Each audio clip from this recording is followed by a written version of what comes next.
और श्राद्ध पक्ष में मेरी जीजियों से निवेदन है, मेरी बेटियों से, मेरी माताओं से, अगर तुम्हारे घर में 25 साल तक भी औलाद नहीं हुई, 20 साल हो गए, 25 साल हो गए, 30 साल हो गए, 28 साल हो गए, 15 साल भी हो गए, 10 साल भी हो गए और संतान का सुख नहीं है, तो श्राद्ध पक्ष में प्रतिदिन अपना जो पानी का हंडा होता है, परिंडा होता है, जहां पर पीने का पानी भरते हैं, मटका, गगरा, जो भी भर कर रखते हो रसोई घर के अंदर पीने का, उस पानी के भरे हुए हंडे के पास में पितरों का स्थान होता है। वो पितरों के स्थान के पास में कटोरी में थोड़ा सा दूध रखिए, एक बेलपत्र रखिए, और वो बेलपत्र और दूध को तो 16 दिन एक प्रयास करें।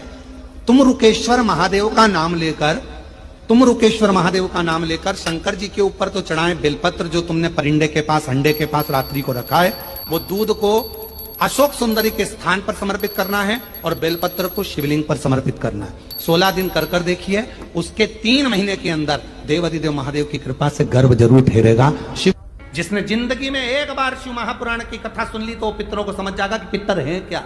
सारे लोकों में सबसे सुंदर लोक है पितर लोक। कारण क्या है? तुम्हारे यहां दिवाली साल में एक बार मनाई जाती है, देवलोक में दिवाली साल में एक बार मनाई जाती है, नाग दीपावली के दिन। पितृलोक में दीपावली रोज मनाई जाती है। कारण, पितृलोक में दिवाली रोज क्यों मनाई जाती है, उसका कारण क्या होता है? लक्ष्मी जी ने नारायण से पूछा, ब्रह्माणी ने ब्रह्मा जी से पूछा, इंद्राणी ने इंद्र से पूछा, एक बात बताओ, तुम दिन भर वैकुंठ में नहीं रहते हो नारायण, आप कहां चले जाते हो? भगवान विष्णु ने कहा, मैं बता नहीं सकता कि मैं दिन भर कहां जाता हूं। नहीं, आज तो आपको बताना पड़ेगा कि तुम दिन भर कहां जाते हो, तुम दिन भर रहते कहां हो, कहां पहुंच जाते हो दिन भर, आपको बताना पड़ेगा, ये आपको बोलना पड़ेगा। भगवान नारायण कहते हैं, मैं नहीं बता सकता। सुबह शाम घर पर आते हो, दिन भर गायब रहते हो, आखिर जाते क्या हो? पत्नी पति से क्यों ना पूछे? तुम भी अपने पति से पूछ सकती हो, क्यों दुकान तो 8 बजे बंद हो गई थी, 11 बजे आ रहे हो, कहां थे श्रीमान? पूछ सकती है, पत्नी का फर्ज है पूछना, और पूछना चाहिए भी, पूछना चाहिए, उसमें क्या दिक्कत है? पति को बताना भी चाहिए अपनी पत्नी को कि मैं मां गया था तो मैं आते आते मंदिर होते हुआ आया तो ऐसा हुआ, तो पूरी पूरी बात बताओ कि ऐसा हुआ, बताना चाहिए। धर्म पत्नी को बताना चाहिए कि मैं गया था, ये काम था, वो काम था। लक्ष्मी जी ने पूछा, तुम दिन भर कहां रहते हो? भगवान विष्णु ने कहा, मैं बता नहीं सकता। बताना पड़ेगा। तब नारायण ने कहा, फिर नारायण बोले, नारायण ने कहा कि देखो लक्ष्मी, बात ऐसी है कि पितृलोक इतना सुंदर लोक है, इतना सुंदर लोक है कि जहां जितने पितर निवास करते हैं, उनके घर का कोई व्यक्ति अगर कथा सुनने जाता है, मंदिर जाता है, अगरबत्ती लगाता है, दिया लगाता है, या पूजन आराधना करता है, या भूलवश भी कहीं भगवान की कथा में जाकर बैठ जाता है, जितनी देर उसके घर का व्यक्ति कथा में बैठता है, नारायण कहते हैं उतनी देर मैं उसके घर के पितरों के कंधे पर हाथ रखकर कथा को श्रवण करता हूं।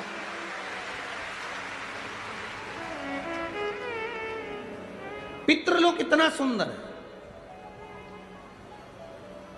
और पितृलोक के जो स्वामी है, आर्यमा स्वामी, वो पितृलोक के जो स्वामी है वो भी बड़े सुंदर है।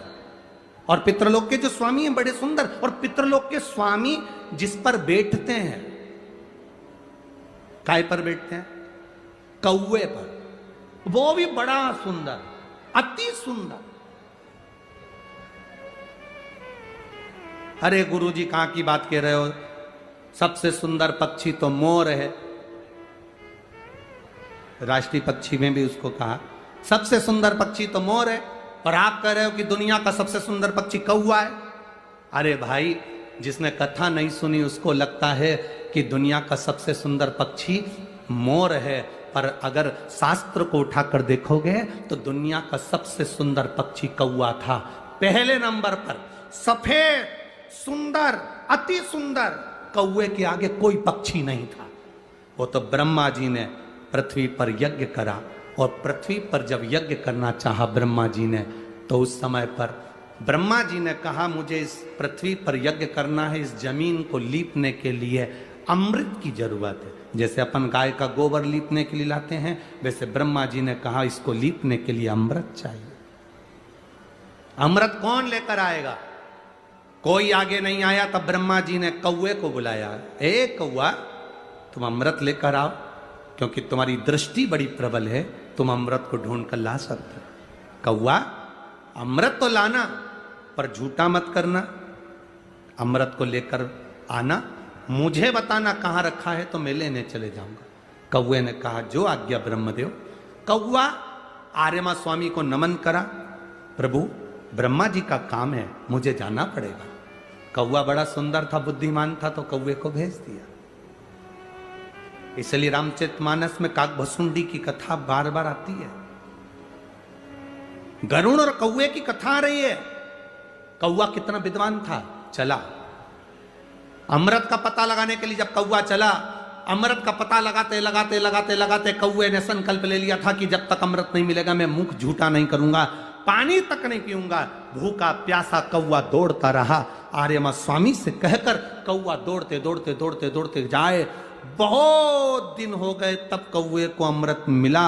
अमृत मिला तो कौवे को लगा बहुत तेज प्यास लग रही है, करूं क्या? कौवे ने उस अमृत को झूठा कर दिया। ब्रह्मा जी को आकर कहा, स्वामी अमृत वहां रखा हुआ है, पर बात इतनी सी है कि मैंने उस अमृत को झूठा कर दिया। ब्रह्मा जी को क्रोध आ गया। ब्रह्मा जी ने कहा, रे कौवे, तू सफेद होकर सुंदर होकर तूने ऐसा काला काम कर दिया, ऐसा बेकार काम करा, तूने अमृत को झूठा करा और ऐसा काला काम तूने करा। मैं तुझे श्राप देता हूं कौवे, तू गोरे से काला हो जाएगा। तूने अमृत को झूठा करा, इसलिए तेरी वाणी कर्कश हो जाएगी, तेरी वाणी कर्कश हो जाएगी।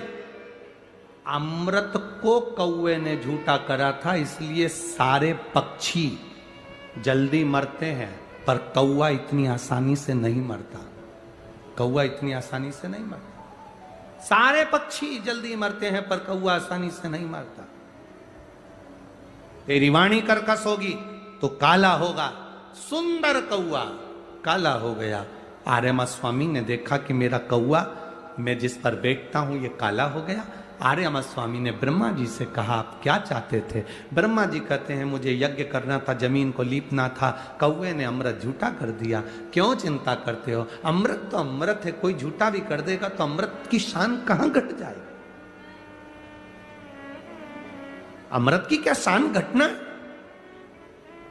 आर्यमा स्वामी ने कौवे से कहा, तू चिंता मत कर। आर्यमा स्वामी बोले, कौवे तू चिंता मत कर, आज मैं तुझको एक कार्य देता हूं।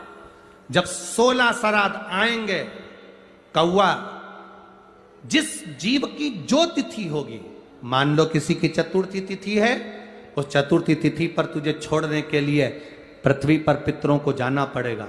जब उनके छत पर तो पितरों को छोड़ने के लिए जाएगा, कौवा जब तू वापिस आएगा, तेरे लिए छत के ऊपर भोजन रखा रहेगा। जिसकी छत पर भोजन रखा मिल जाए, उसको तू पाएगा तो पितृ तृप्त होंगे। कौवे ने कहा, मेरे द्वारा पितृ तृप्त होंगे? कौवा, नहीं, जब पितर वापिस आएंगे, पितृलोक में रहेंगे, उनको 1 वर्ष के अंदर जब भूख लगेगी, तब कौवा तू अपनी चोंच में उनकी छत से जो भोजन लेकर आएगा, अपनी चोंच से निकालकर उन पितरों को देगा, जिससे उनका कल्याण होगा और वो आशीर्वाद प्रदान करेंगे, वो वर प्रदान। हर हर महादेव। सभी शिव भक्तों के लिए श्री शिवाय नमस्तुभ्यम। आप लोग हमारे चैनल पर पहली बार आए हैं तो चैनल के लिए सब्सक्राइब कर लें, और हमेशा हमारी वीडियो देखते हैं तो लाइक कमेंट शेयर करना ना भूलें। कमेंट्स में हर हर महादेव या श्री शिवाय नमस्तुभ्यम अवश्य लिखें। इस वीडियो में बताए गए उपाय के लिए आप लोग करें, जिससे आपकी सभी मनोकामनाएं पूर्ण हो जाएं और आपके भाग में भी सद समृद्धि सब कुछ संपन्न हो।